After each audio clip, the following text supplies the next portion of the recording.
Japan is pressing Lebanon to return fugitive ex-Nissan boss Carlos Ghosn, who escaped house arrest in Tokyo before reportedly being smuggled out of the country in a flight case.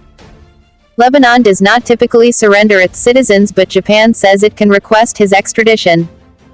According to reports, Mr. Ghosn walked out of his house on the 29th of December before boarding a bullet train to Osaka.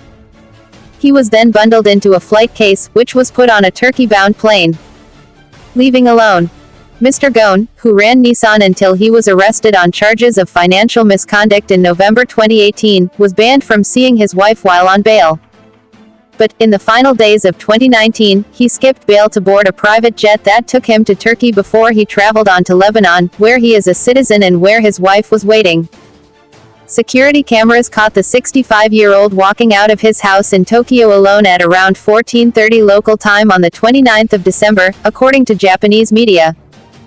He reportedly then met two men at a Tokyo hotel who escorted him to the city's Shinagawa station, where they caught a train to Osaka, Japan's second city. There, the three men checked into a hotel near Kansai Airport, the report said. Mr. Ghosn was not seen leaving the hotel, but the two other men were caught by security cameras exiting with two big boxes, according to the reports. The Wall Street Journal said Mr. Ghosn was loaded onto the private jet bound for Turkey in a flight case, more normally used to transport musical equipment for live shows, with holes drilled into the bottom so that the fugitive executive was able to breathe. The paper said the case was not checked by airport security before it was loaded onto the plane. Wrongful methods.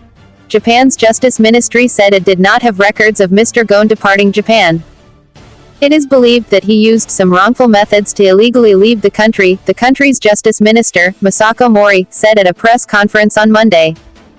I have instructed the immigration agency to further tighten the departure process, she added. Since fleeing, Mr. Ghosn has avoided media interviews, but he is expected to break his silence at a press conference on Wednesday. Last week, he issued a short statement that said he alone arranged for his unauthorized departure from Japan and played down speculation that his wife, Carol, and other members of his family helped arrange for him to escape. Mr. Ghosn denies the charges of financial wrongdoing in Japan, instead claiming the country's justice system is rigged.